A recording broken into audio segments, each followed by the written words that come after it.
Assalamualaikum warahmatullahi wabarakatuh. Perkenalkan, nama saya Saras Nurgidani dengan NIM 22221111264 dari kelas HES 5G. Di sini saya akan menjelaskan ringkasan materi sosiologi hukum dari pertemuan 1 hingga pertemuan 14 dengan memenuhi tugas ujian akhir semester. Yang pertama, kita akan membahas tentang sosiologi hukum. Definisi sosiologi hukum yaitu cabang sosiologi yang mempelajari hubungan antara hukum dengan masyarakat. Di dalam sosiologi hukum tersebut mencakup beberapa ruang lingkup, yaitu mengkaji landasan sosiologi hukum dan pengaruh hukum terhadap fenomena sosial seperti politik, ekonomi, dan budaya. Kemudian, manfaat sosiologi hukum tersebut yaitu membantu memahami, menganalisis, dan mengevaluasi efektivitas hukum dalam masyarakat. Kemudian, kita akan membahas tentang hukum dalam masyarakat dan fungsinya. Nah, hukum dalam masyarakat tersebut terdapat fungsi hukum yaitu sebagai alat kontrol sosial, integrator, simbol, alat rekayasa sosial, dan instrumen politik. Kemudian, pengaruh hukum tersebut dalam masyarakat yaitu hukum mempengaruhi perubahan sosial secara langsung dan tidak langsung, serta berinteraksi erat dengan masyarakat. Kemudian, kita akan membahas tentang yurisdiksi empiris dan normatif.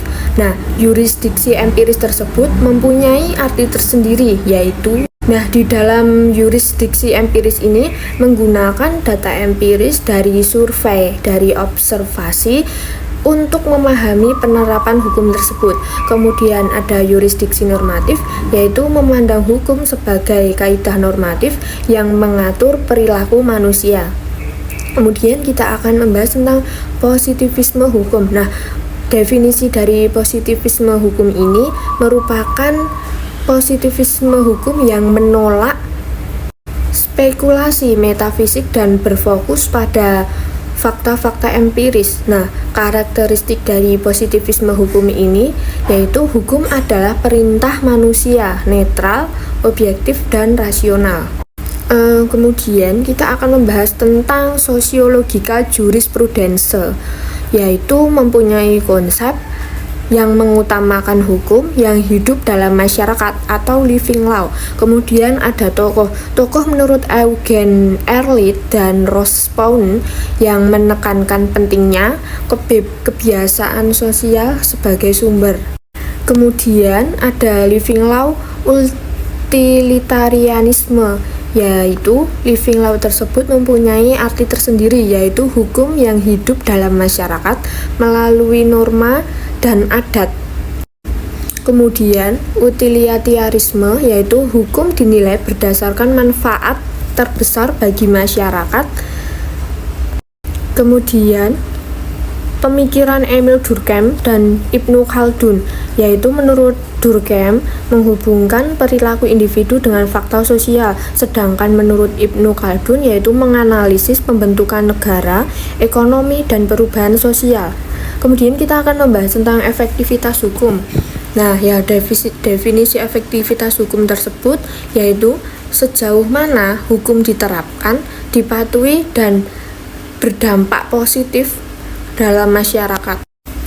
Kemudian ada faktor-faktor dari efektivitas hukum, yaitu yang pertama ada kualitas hukum, yang kedua ada penegakan hukum, kemudian yang ketiga ada sanksi, kemudian yang terakhir ada kesadaran dalam masyarakat.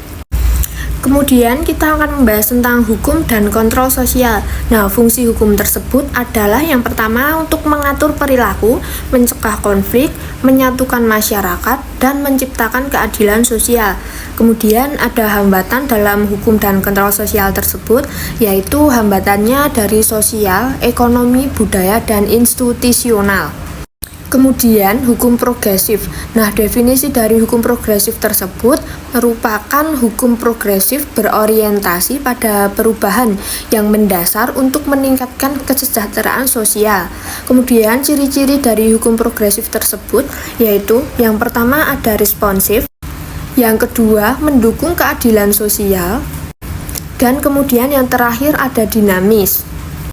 Nah, kemudian kita akan membahas tentang pluralisme hukum.